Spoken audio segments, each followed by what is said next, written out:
21장 4절부터 14절까지 같이 우리 보겠습니다. 자, 같이 읽겠습니다. 시작. 제자들을 찾아 거기서 이들을 머물더니 그 제자들이 성령의 감동으로 마을도로 예루살렘에 들어가지 말라 하더라.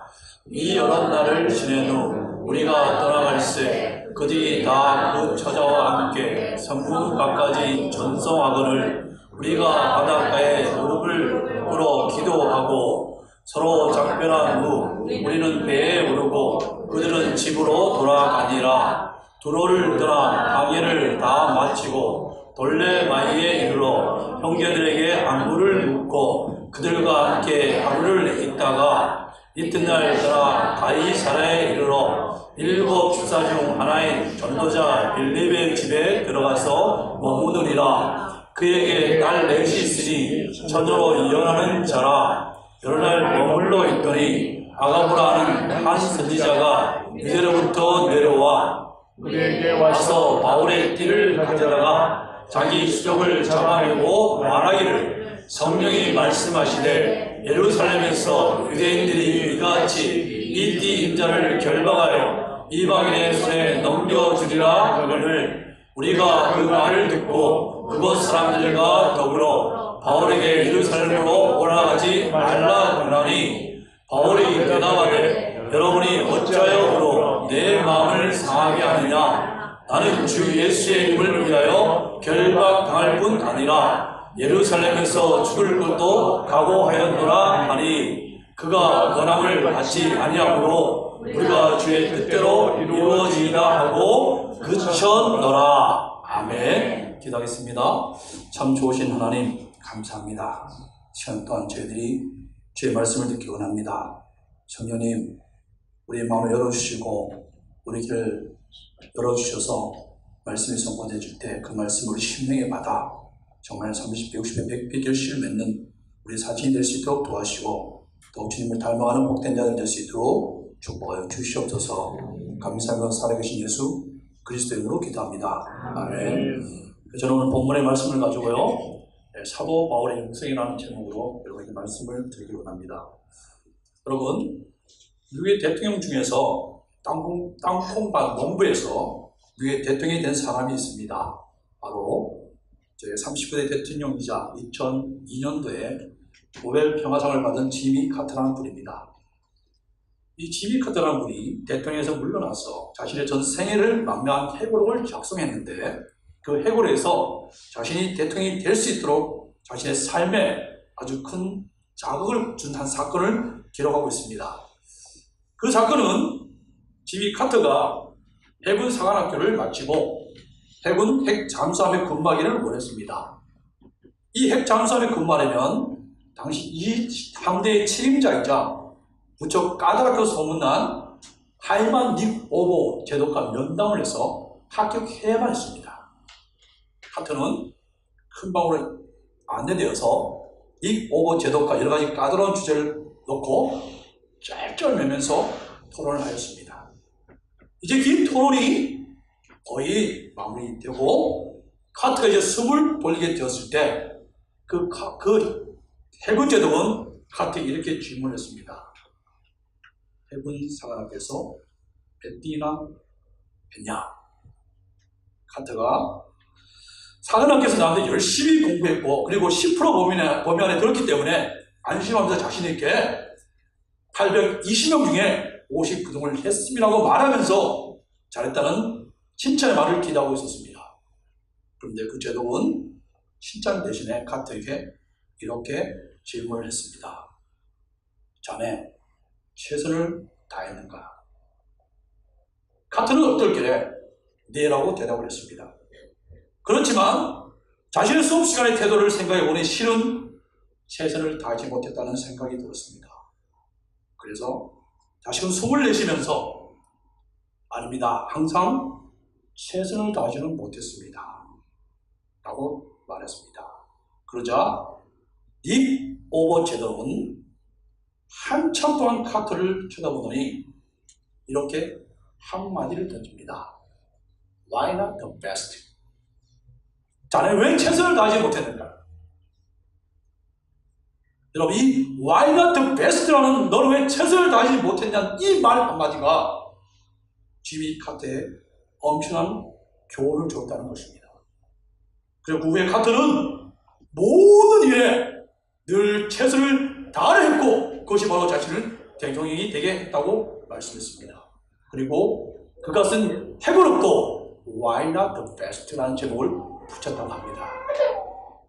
여러분, 오늘 본문도 하나님 앞에서 최선의 삶을 산 한 사람의 신앙인을 소개하고 있습니다.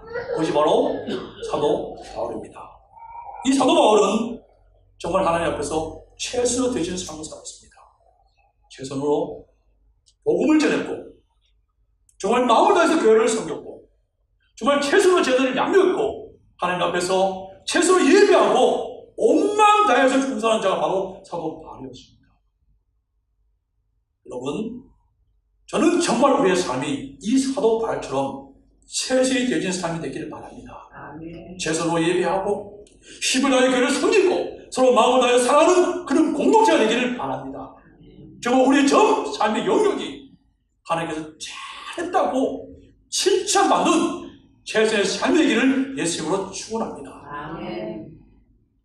자, 우리는 계속적으로 영생에 대해서 지금 말씀을 나누고 있습니다. 여러분, 영생은 무엇이라고 했습니까? 영생은 영적 생명 자체를 회복하는 것이다. 영생은 주님과 교통을 회복하고 주님을 알아가는 것이다. 다시 말하면 영생은 신앙의 근본과 기초를 다시 바르게 세우는 것이 영생이라고 말씀을 드렸습니다. 자, 그래서 오늘 본문이 소개하는 최선의 영성, 최고의 신앙을 산 사도 바울의 신앙을 살펴보면서 우리의 신앙을 점검해보고 우리의 신앙과 기초를 다시 바르게 세우는 그런 축복의 시간, 은혜의 시간 되기를 예수님을 축원합니다. 자, 이제 말씀을 같이 보기 원합니다. 보기 전에 우리 같이 예수와 같이 인사합시다. 어떻게 인사할까요? 자, 인사할 때 좀 이제 최선의 삶을 사는 바른 영생의 사람이 됩시다. 같이 인사하기 원합니다. 최선의 삶을 사는 바른 영생의 사람이 됩시다. 한 번 더 합니다. 신앙의 근본과 기초를 다시 세웁시다. 신앙의 근본과 기초를 다시 세웁시다. 정말 이런 은혜가 있기를 예수 축원합니다. 자, 이제 첫 번째 말씀 우리 같이 봅니다. 4절 말씀과 같이 읽겠습니다. 시작. 제자들을 찾아 거기서 이래를 머물더니 그 제자들이 성령의 감동으로 바울더러 예루살렘에 들어가지 말라 하더라. 자, 여러분, 이 4절을 잘 보십시오. 이 4절을 잘 보면 이 제자들과 사도 바울 사이에 하나의 문제가 있음을 알 수 있습니다. 그럼 그것이 무엇입니까? 그것은요, 사도 바울은 예루살렘에 올라가겠다는 것입니다. 근데 제자들은 반대로 사도 바울이 예루살렘에 올라가면 안 된다는 것입니다. 여러분, 실제로 바울이 예루살렘에 올라가는 것은요, 매우 위험한 일이었어요. 왜냐하면 바울이 유대교에서 변심하여 예수가 그리스도다! 여러분, 예수님을 믿어야 한다! 이렇게 전했습니다. 전하니까 이 유대교 사람들이 바울을 죽이려고 독을 뽑고 있는 유대인이 너무너무 많았어요. 그러니까 상식적으로 그런 위험한 곳으로 간다 하면 어떻게 해야 합니까? 말려야 되죠.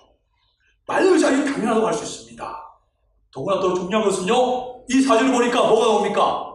성령의 감동으로 적혀 있습니다. 무슨 말이냐면 제자들이 그냥 말린 게 아니었어요. 무슨 말이에요? 성령이 감동해서 사도 바울이 예루살렘에 가면 이런 고난과 핍박이 있을 거라고 얘기했다는 거예요. 그러니까 어떻게 해야 됩니까? 제자들은 당연히 말려야 되겠죠. 그렇죠? 자, 그럼 11절에는요 보니까 여기 더 자세히 설명하고 있습니다. 자, 우리 11절 읽어볼게요. 시작. 우리에게 와서 바울의 띠를 가져다가 자기 수족을 잡아매고 말하기를 성령이 말씀하시되 예루살렘에서 유대인들이 이같이 이 띠 인자를 결박하여 이방인의 손에 넘겨주리라 하거늘. 자, 그럼 이 11절 말씀은 누가 한 말입니까? 누가 한 말이죠? 아가보라는 사람이 한 말씀입니다. 이 아가보라는 사람은요, 사입이 예언자가 아니었어요. 사입이 신앙이 아니었습니다. 초대교회 성도들로부터 인정받고 하나님의 사람을 인정받는 사람이었어요. 근데 그런 아가보가 예언을 합니다. 이 띠 인자가 예루살렘에 올라가면 결박하고 핍박을 당할 것이다 라고 얘기했어요. 자, 여러분, 한 번이 아니었죠? 한 번이 아니었습니다. 그리고 바울 자신을 염려하고 사랑하는 사람들이 예루살렘에 올라가지 말 것을 건면합니다. 동안의 제자들은요, 울면서 말려요. 자, 여러분이 이런 상황이라면 어떻게 할 것 같습니까? 그래, 하나님이 몇 번씩 이런 말씀을 듣게 하시는 것은 내가 잘못 생각하고 있는 거야. 그래, 예루살렘 올라가지 말자. 다른 데로 가자. 아니면 이번에 말고 다음번에 가자라고 충분히 얘기할 수 있는 그런 상황이었습니다. 그것이 어쩌면 당연히 정상적인 반응이라고 할 수 있어요. 그렇죠? 그런데 오늘 본문에 나오는 바울은요, 전혀 흔들림이 없었다는 거예요. 전혀 흔들림이 없었다는 거예요. 제자들의 간절함 말려도 불구하고 그의 결심은 전혀 흔들리지 않습니다. 제자들이 울면서 말려도 불구하고 그는 절대로 그 각오를 꺾이지 않습니다. 오히려 우는 제자들을 야단칩니다. 야단쳐요. 여러분, 사도 바울이 이렇게 할 수 있었던 이유가 무엇입니까? 사도가 이렇게 흔들지 않은 이유가 무엇입니까? 그는 바로 사도 바울의 마음이 확정되기 때문입니다. 마음이 확정되었더라고요. 여러분, 확정된 마음이 확정되고 확정되면 어떤 상황 속에 어떤 조건 속에도 흔들림이 없다는 거예요. 그래서 여러분, 마음을 확정한다는 것은 너무너무나 중요합니다.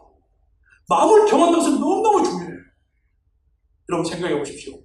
결혼한 사람이 서로 상대방을 나의 남편, 나의 아내라고 마음을 확정하지 못하면 그 가정은 어떻게 될까요? 늘 의심하고 불안합니다. 가정이 유지될 수가 없어요. 그럼 직장도 마찬가지예요. 이 직장이 내 직장이라고 마음을 굳게 먹고 확정한 사람은 어떻게 합니까? 직장이 일하는 것이 달라요. 여러분, 교회도 마찬가지예요. 이 교회가 내 교회다. 이 교회가 내 교회다. 이렇게 마음이 확정된 사람은요, 교회를 섬기는 것이 다르다는 거예요. 그래서 마음이 확정한 것이 너무너무 중요합니다.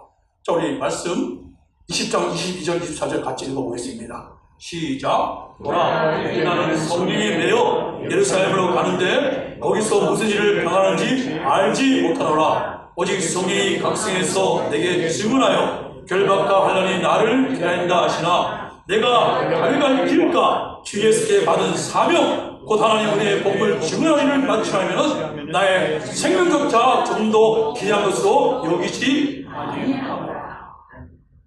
여러분, 사도 바울의 마음은요, 이미 정해졌습니다. 나는 은혜의 복음을 증언한 일을 하는 데 있어서 어떠한 한란, 그것도 심지어는 생명자도 바치는 기꺼이 생명자도 기꺼이 드리겠다.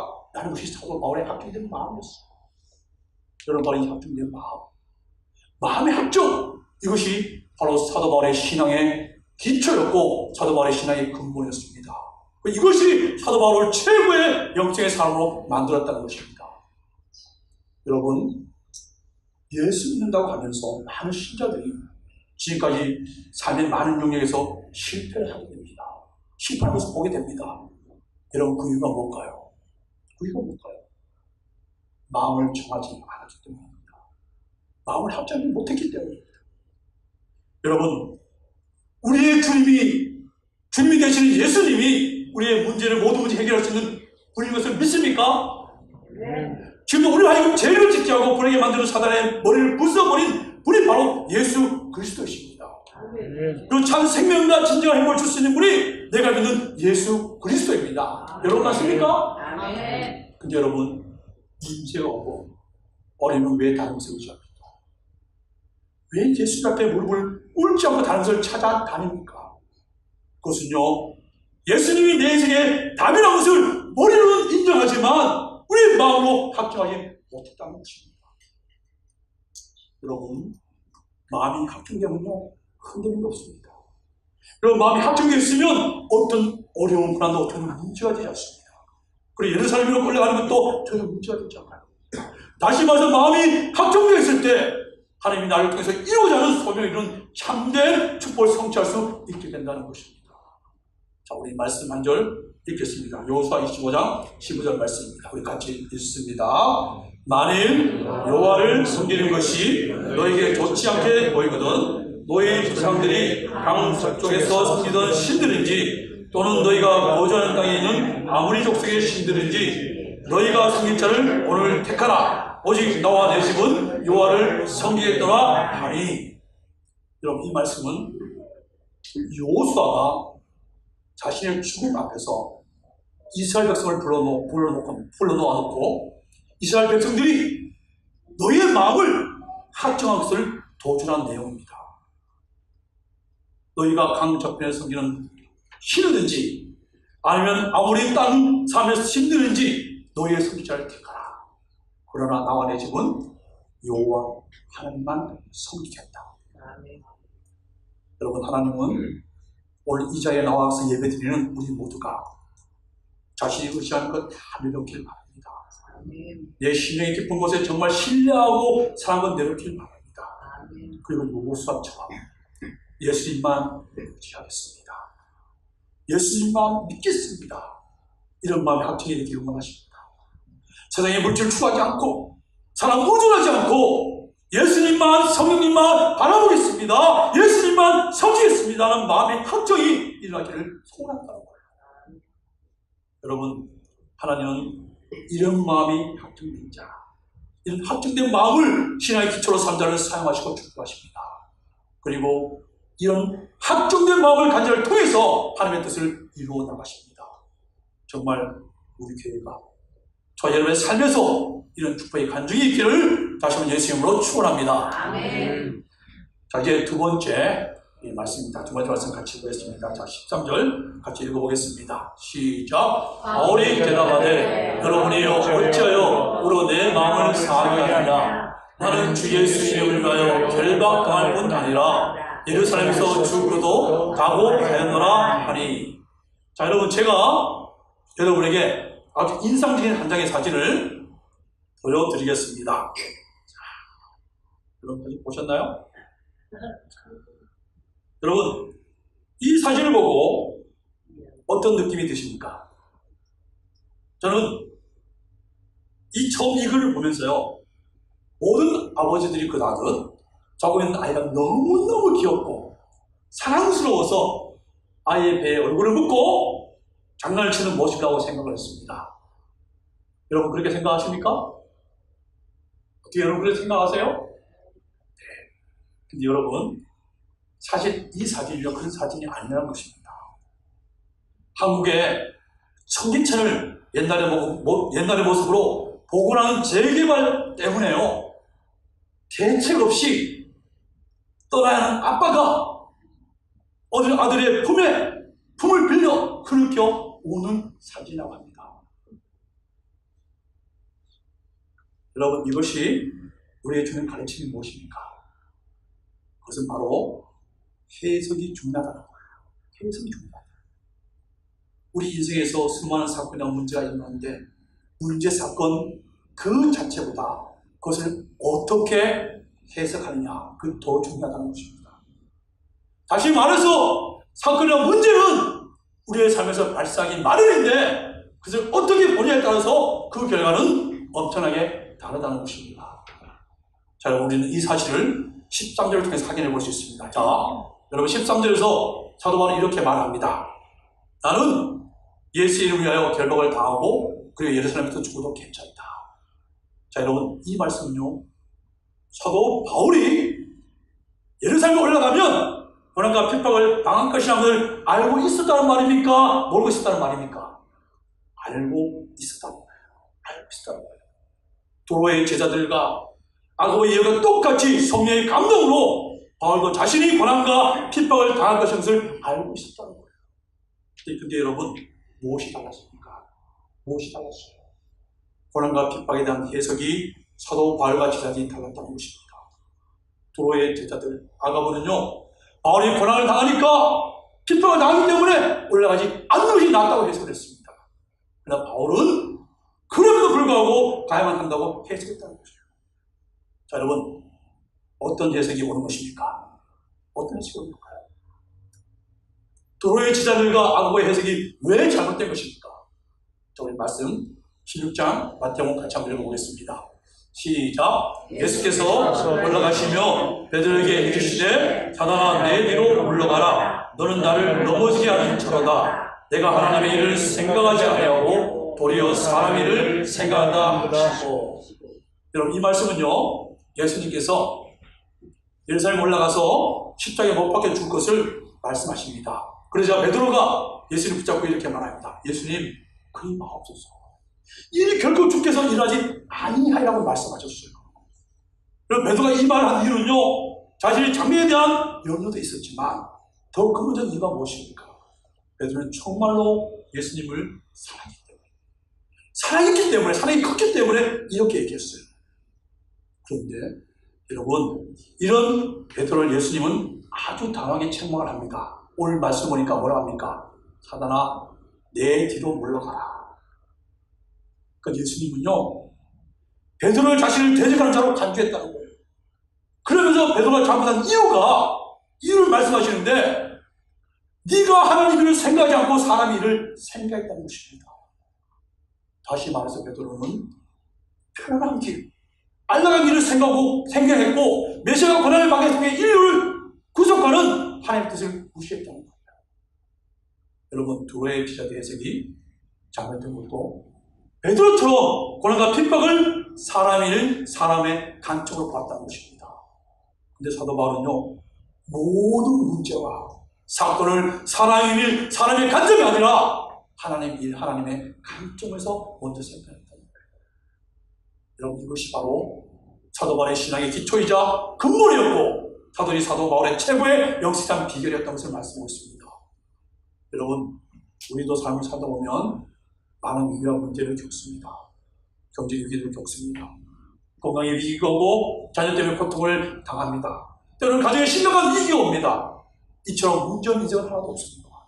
그래서 위기가, 고난을 어떻게 바라보고 해석하느냐가 너무 중요하다는 것이고, 그리고 그 해석은 사람의 관점이 아니라 하나님의 관점으로 봐야 한다는 것입니다.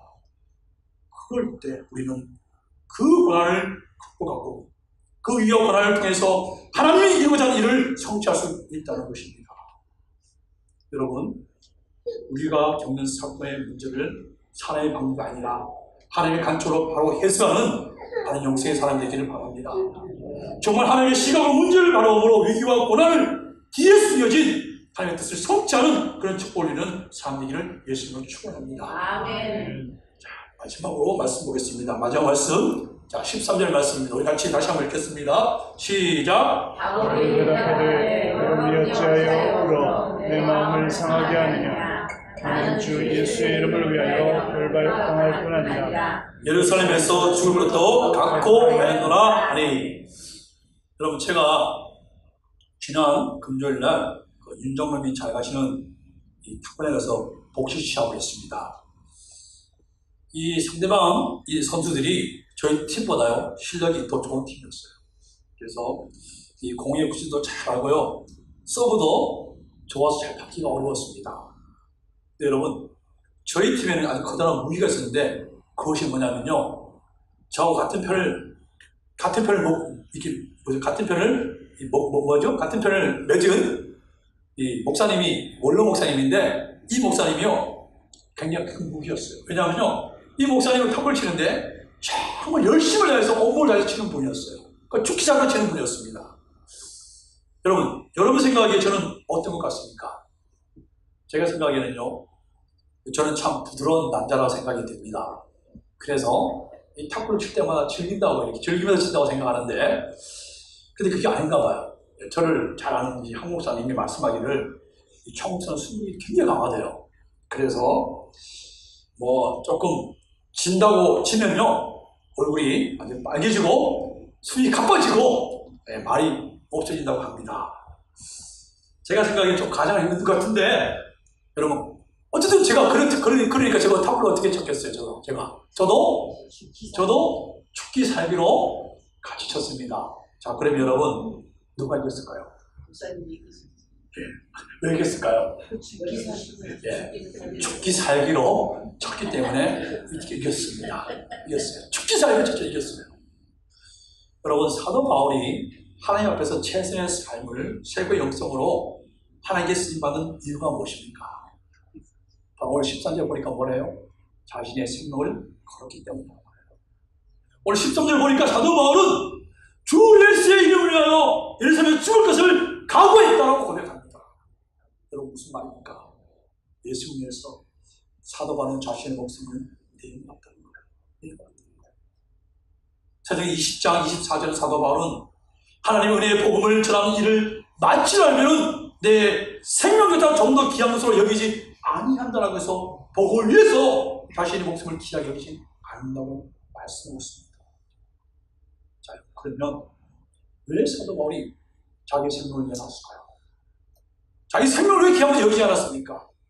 그것은 바로 예수 그리스도가 오기 때문에요. 진리이기 때문입니다. 복음 대신 예수 그리스도만이 우리에게 영원한 생명을 주기 때문입니다. 복음만이 우리를 변화시키고 진정한 행복을 주기 때문입니다. 여러분 1920년대에 세계를 강타한 사상이 있습니다. 그 사상이 있어요. 그것이 뭡니까?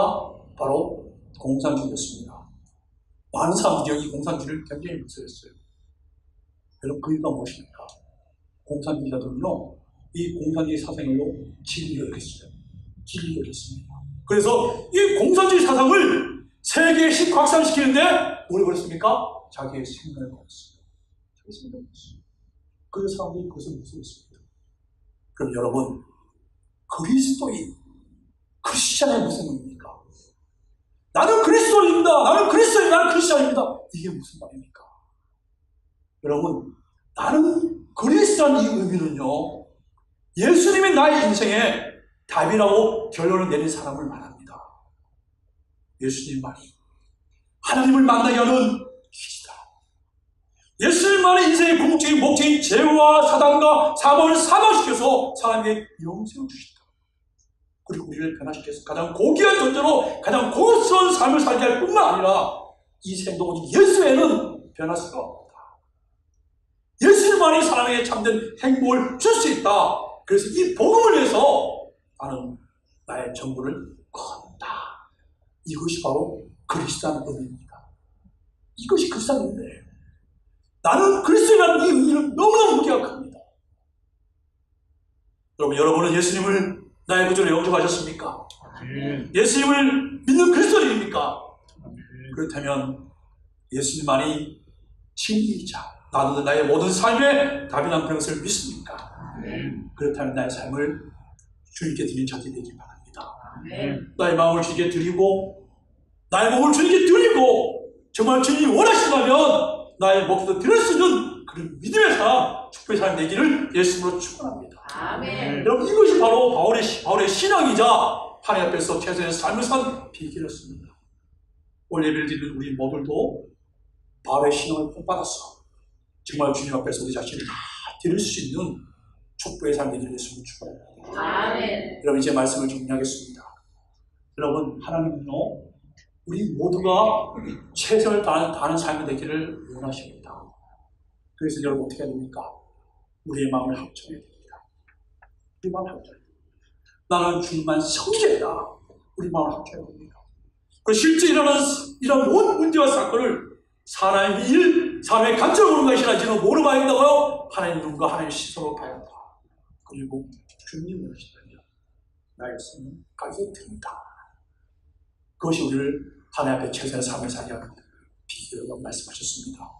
오늘 말씀을 가슴에 담고 이것을 나의 신앙의 기초로 삼아서 정말 하나님 앞에서 사도 바울처럼 귀한 사기 열매를 맺히고 주 앞에 쓰임받은 우리 모두에게 예수를 축원합니다. 자, 이 시간 우리 같이 찬송 부르고 같이 한번 기도하는 시간 갖기를 원합니다.